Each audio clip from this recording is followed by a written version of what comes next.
Helen's story. At the time of this story, I was still living at my friend Sherlock Holmes's flat in Baker Street in London. Very early one morning, a young woman dressed in black came to see us. She looked tired and unhappy, and her face was very white. "I'm afraid of death, Mr. Holmes," she cried. "Please help me. I'm not 30 yet, and look at my grey hair. I'm so afraid." "Just sit down and tell us your story," said Holmes kindly. "My name is Helen Stoner," she began, "and I live with my stepfather, Dr. Grimesby Roylott, near a village in the country. His family was once very rich, but they had no money when my stepfather was born. So he studied to be a doctor and went out to India. He met and married my mother there when my sister Julia and I were very young. Our father was dead, you see." "Your mother had some money, perhaps?" asked Sherlock Holmes. "Oh, yes, Mother had a lot of money, so my stepfather wasn't poor any more." "Tell me more about him, Miss Stoner," said Holmes. "Well, he's a violent man. In India he once got angry with his Indian servant and killed him. He had to go to prison because of that. And then we all came back to England. Mother died in an accident 8 years ago. So my stepfather got all her money. But if Julia or I marry, he must pay us £250 every year." "And now you live with him in the country," said Holmes. "Yes, but he stays at home and never sees anybody, Mr. Holmes," answered Helen Stoner. "He's more and more violent now, and sometimes has fights with the people from the village. Everybody's afraid of him now, and they run away when they see him. And they're also afraid of his Indian wild animals, which run freely around the garden. A friend sends them to him from India, and the animals are not the only wild things in the garden. There are also gypsies. My stepfather likes these wild people, and they can come and go where they like. Poor Julia and I had very unhappy lives. We had no servants. They always left because they were afraid of my stepfather, and we had to do all the work in the house. Julia was only 30 when she died, and her hair was already grey, like my hair now." "When did she die?" asked Sherlock Holmes. "She died 2 years ago, and that's why I'm here. We never met anybody in the country, but sometimes we visited some of my family who live near London. There, Julia met a young man who asked to marry her.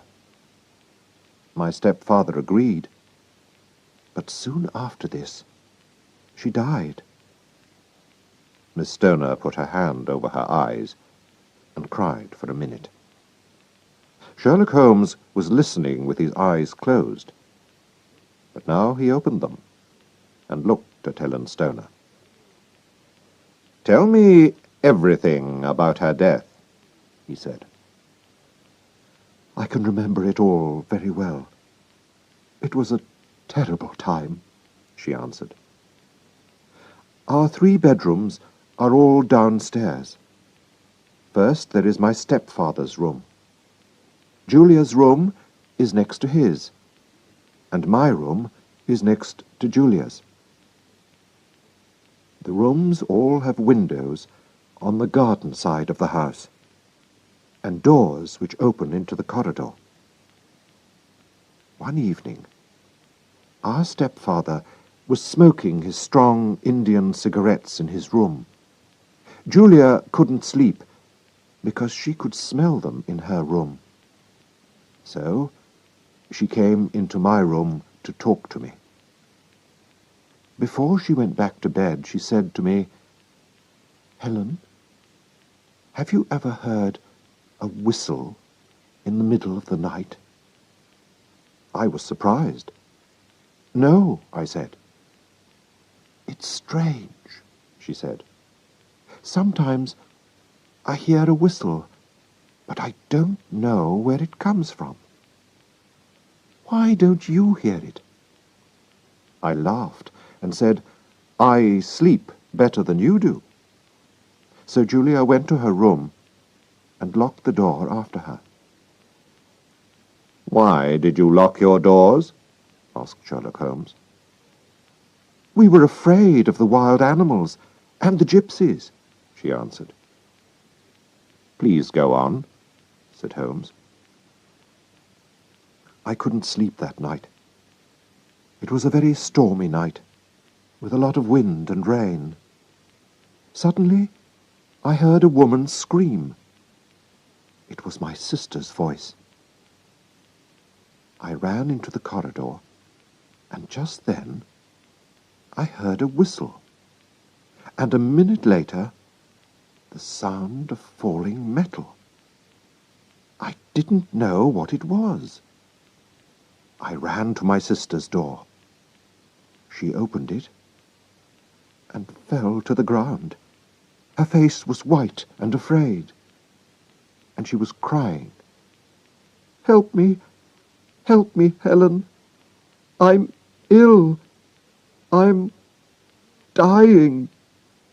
I put my arms around her, and she cried out in a terrible voice, "Helen!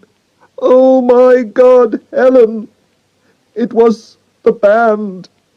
The speckled band!" She wanted to say more, but she couldn't. I called my stepfather, who tried to help her, but we could do nothing. So, my dear, dear sister died.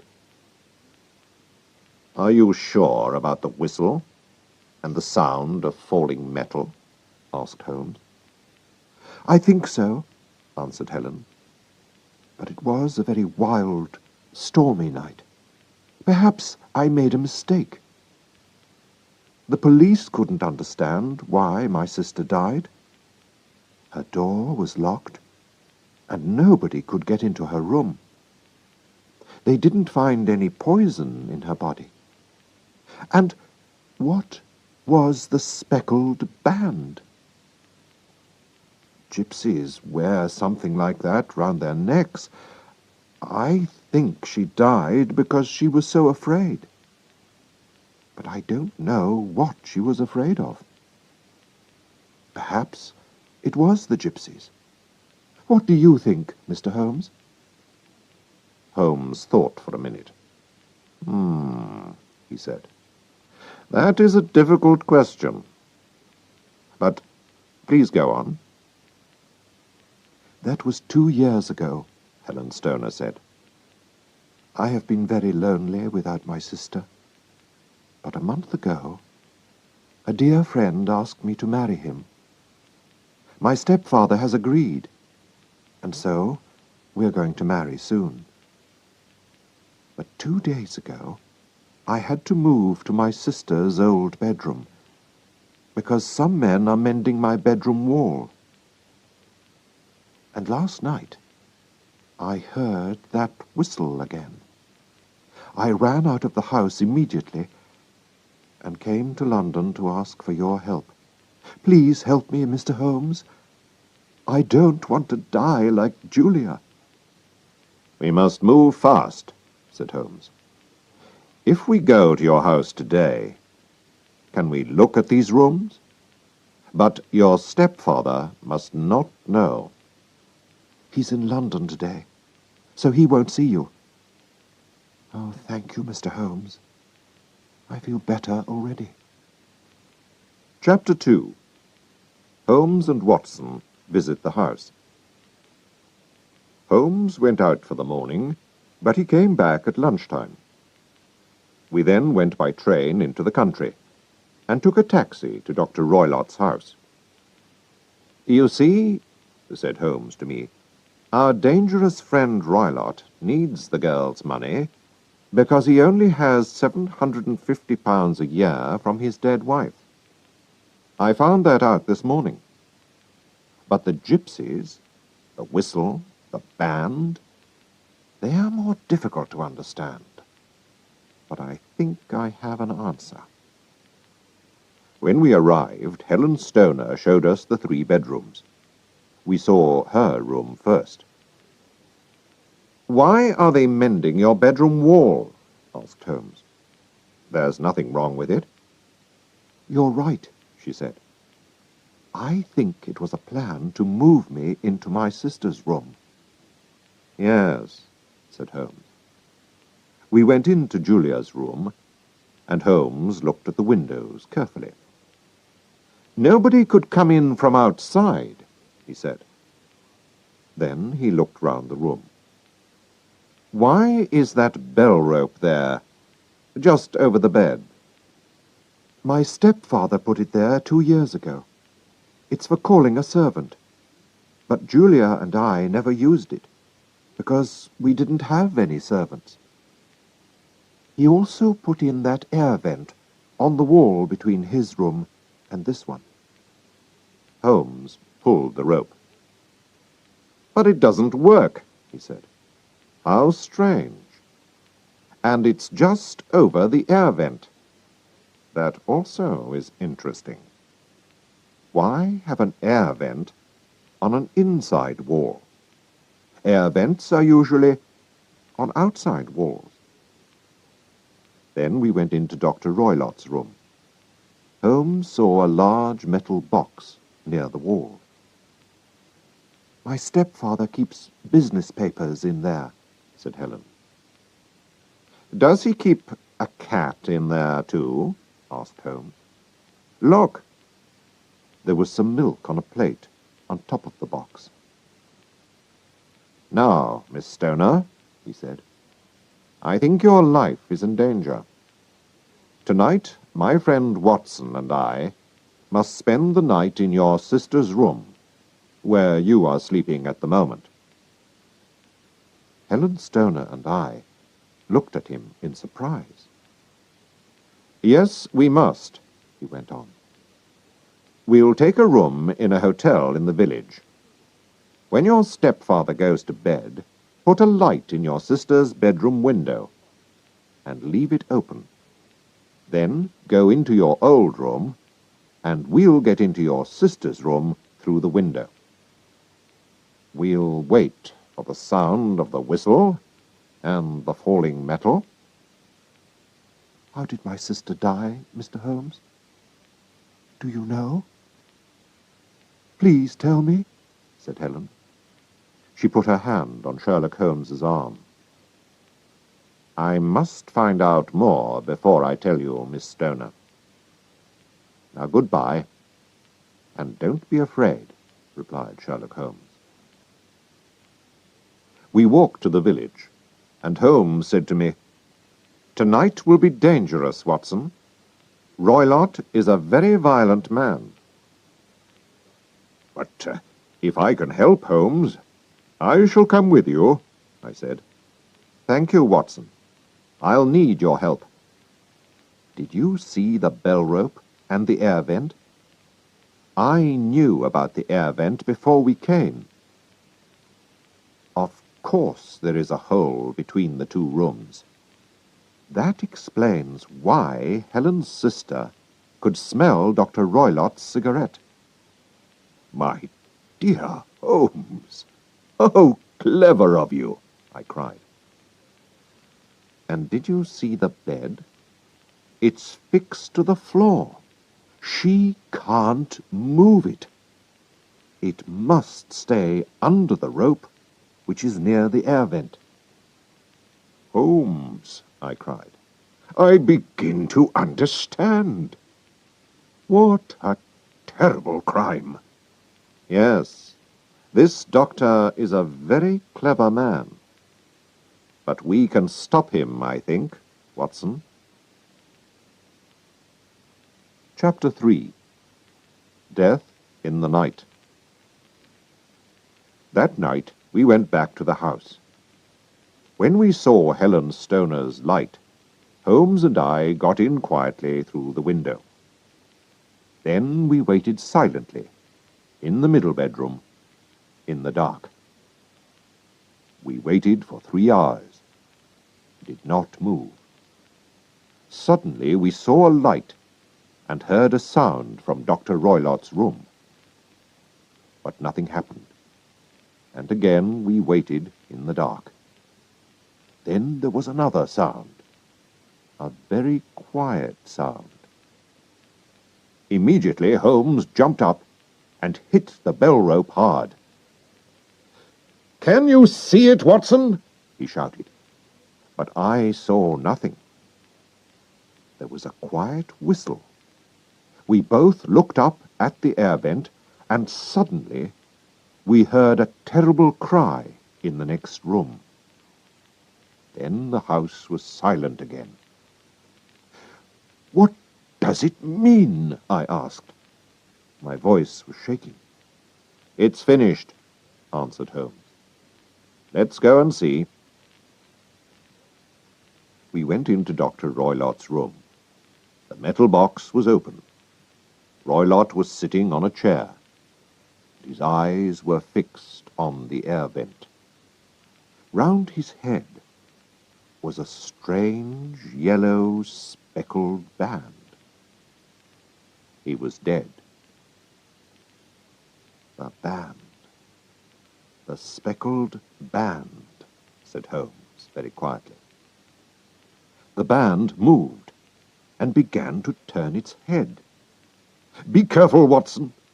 It's a snake, an Indian snake, and its poison can kill very quickly," Holmes cried. "Roylott died immediately. We must put the snake back in its box." Very, very carefully, Holmes took the snake and threw it into the metal box. "But how did you know about the snake, Holmes?" I asked. "At first, Watson, I thought that it was the gypsies. But then I understood. I thought that perhaps something came through the air vent, down the bell rope, and onto the bed. Then there was the milk. And of course, snakes drink milk. It was easy for the doctor to get Indian animals. And because he was a doctor, he knew that this snake's poison is difficult to find in a dead body. So, every night he put the snake through the air vent, and it went down the bell rope onto the bed. Of course, nobody must see the snake, so every night he whistled to call it back. The sound of metal falling was the door of the metal box, which was the snake's home. Perhaps the snake came through the air vent many times before it killed Julia. But in the end, it killed her. And Helen, too, nearly died because of this snake. But tonight, when I hit the snake on the rope, it was angry and went back through the air vent. And so, it killed the doctor. I'm not sorry about that." Soon after this, Helen Stoner married her young man and tried to forget the terrible deaths of her sister and stepfather. But she never really forgot the speckled band.